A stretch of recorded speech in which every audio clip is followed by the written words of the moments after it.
아마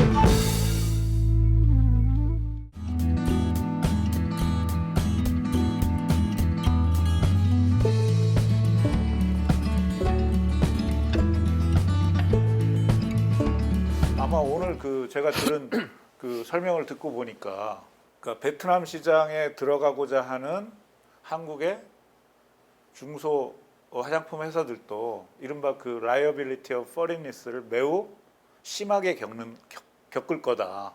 근데 네. 그 라이어빌리티 오브 포리니스를 줄여주는 역할을 하는 것이 우리 메이트 코리아의 어떤 아까 디지털 네. 보부상, 맞습니다. 청년 보부상으로서 네. 메이트 코리아의 핵심 비즈니스인 것 같습니다. 개인적으로 여쭤보고 싶은 게 이런 비즈니스를 하게 된 어떤 계기 내지는 개인적으로 회사를 만들어서 이렇게 일종의 이제 벤처 기업인데요. 네. 이런 걸 하게 된 어떤 계기는 어떤 겁니다. 그 전에는 또 어떤 일을 하셨나요? 저는 이제 2008년도에 이제 이 금융위기 네. 때 이제 마지막 이제 금융권 공채 다 떨어지고 이제 정말 네. 운이 좋게 이제 한 군데를 이제 들어가게 된 거죠. 어떤 뭐 증권회사였어요? 아니요, 아니면 보험회사? 증권이랑 은행은 이제 다 떨어졌고 네. 이제 생각지도 못했던 이제 보험회사 교보생명에 이제 들어가게 된 거죠. 네.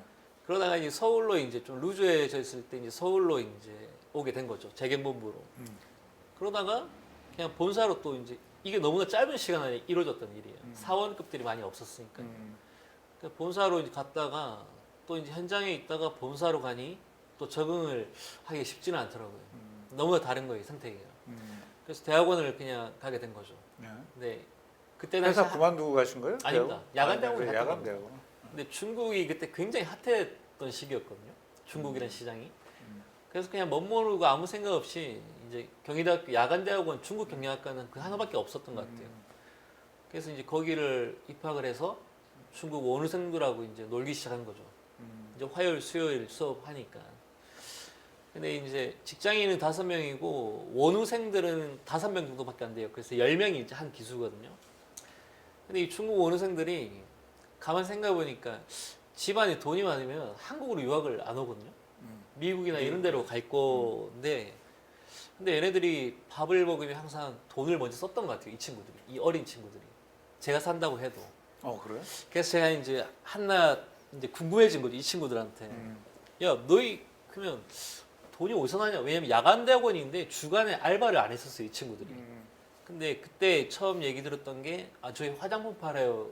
오라고 된 거죠. 5명 중에 4명이 화장품을 팔았던 거죠. 그래서 제가 이제 하루 휴가를 내고 이 친구들 불렀어요, 제가. 그래서 너희 어디서 사냐, 화장품을. 그냥 가보자 해서 화곡동 도매시장을 가게 된 거죠. 2014년도 6월 달이죠. 명동이 아니고 화곡동이. 네, 화곡동이 지금도 도매시장 1세대입니다. 네. 화장품 도매. 네, 맞습니다. 네. 명동은 그 이후에 이제 이렇게 로드샵이 생긴 거고.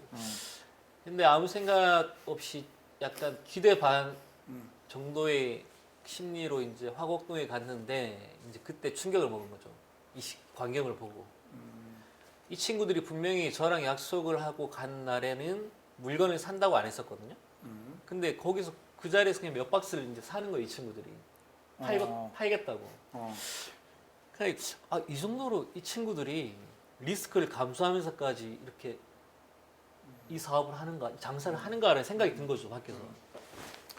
그래서 이제 그 시장을 알게 된 거죠. 이 사업이라는 게 힘든 게 이유가 저는 그렇게 생각하거든요. 수요와 공급을 맞추는 거를 힘도 불가능한 거잖아요, 어떻게 보면.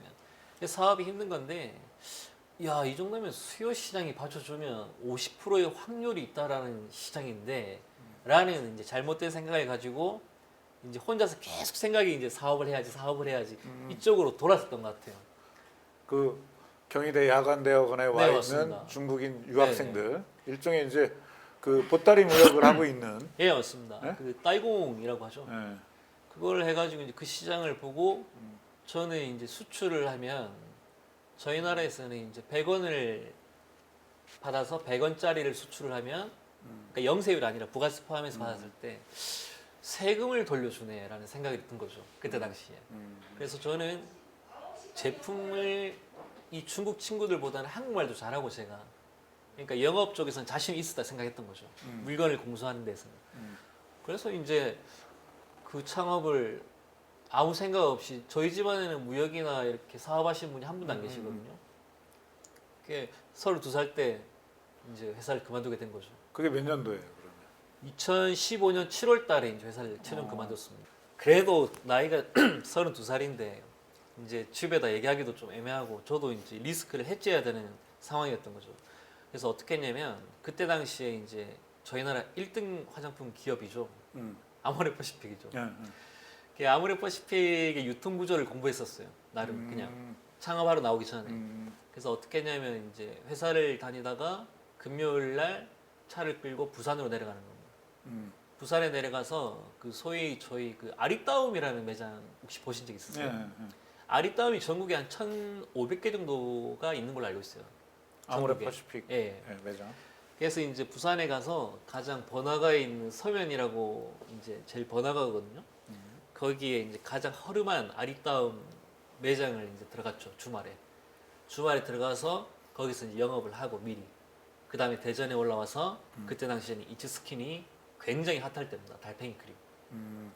이렇게 대전에서 영업을 하고 서울로 오고 이런 생활을 한 3, 4개월 했던 것 같아요. 아, 그 보험회사 다니면서 주말에 예, 그렇죠. 그 화장품 네네. 샵에 가서 저 판매점에 가서 알바를 한 거는. 아니요. 사장님한테 가가지고 그냥 무턱대고 저 창업할 건데 음, 이제 곧 회사를 나올 거다. 음. 그때 물건을 좀 공급을 좀 해주십시오라는 영업을 했던 거죠. 어, 그래서 이제 이 생태계를 이제 1차적으로 음. 이제 알게 된 거죠. 그때 당시에. 음. 화장품이 없어서 못 팔 때였거든요. 그때는. 아, 그러니까 그렇게 네. 나와서 이제 네. 그냥 물건을 확보를 하면 중국에다가 저는- 처음에는 이제 시장을 어떻게? 저는 무역이 되게 쉽게 생각했었습니다. 이 제품이 없어서 못 팔지. 내가 영업을 좀 하면은 이거 돈을 좀 엄청 많이 벌 수도 있겠다 생각했던 거죠. 근데 무역이 결론만 말씀드리면 이 어려운 게 뭐냐면요. 이런 겁니다.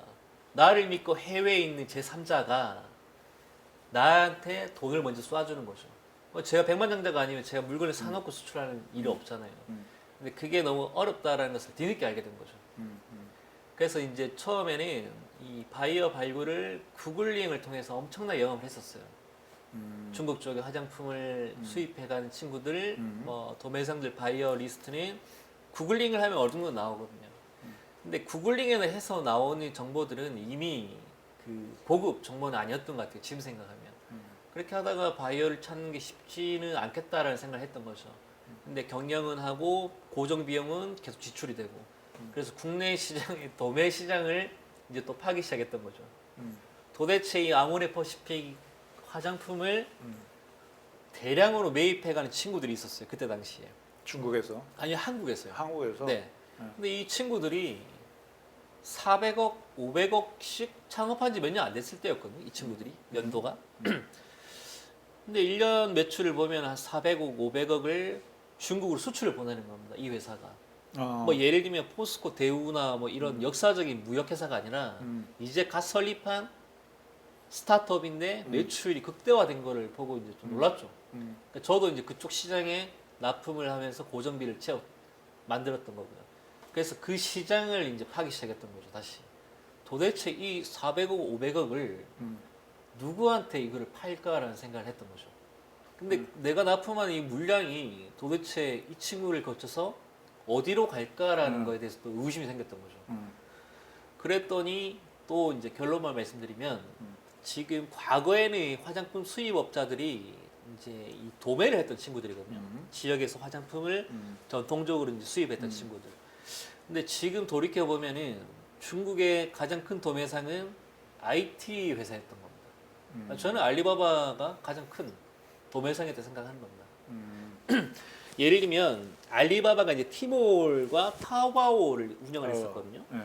근데 TP사라고 하는데 티몰 파트너사들이 있습니다. 이렇게 그 예를 들면 쿠팡이 있듯이 티몬도 있고 위메프도 있고 이런 식으로 있는데 결국에는 알리바바 쪽으로 물건이 다 들어가게 되고 그 밑에 이제 벤더사들이 이 TP사라고 불리우는데 이 TP사들 또한 엄청난 이커머스 기업들입니다. 그러니까 결국은 다 IT 회사들이 이커머스를 만들어서 도매로 이제 전향한다는 걸 알게 된 거죠. 그 회사들이 물건을 매입해서 맞습니다. 인터넷에다 올려놓고 네, 소비자들한테 판다는 거죠. 네, 소매 맞습니다. 소매 판매를 직접 맞습니다. 소비자 판매를. 네. 좀 더 쉽게 설명드리면 이 원장님이 이제 쿠팡에서 로켓 배송으로 물건 받아보신 적 있으십니까? 저는 안 받았지만 네. 우리 집사람은 자주 받죠. 이 로켓 배송을 한다는 거는 이 물건이 있어야 되는 겁니다. 그러니까 물건이 있다는 건 또 반대로 말씀드리면 내가 사놓고 있다는 매입을 거죠. 한다는 거죠. 그러니까 이런 식으로 쿠팡도 어떻게 보면 저는 IT 그룹이라고 보거든요. 이렇게 국가별로 IT 기업들이 대부분이 이커머스를 하는 IT 그룹들은 여기가 최종 도매상이 되는 패러다임을 확신을 하게 된 거죠. 예, 그렇게 변천사가 이루어졌습니다.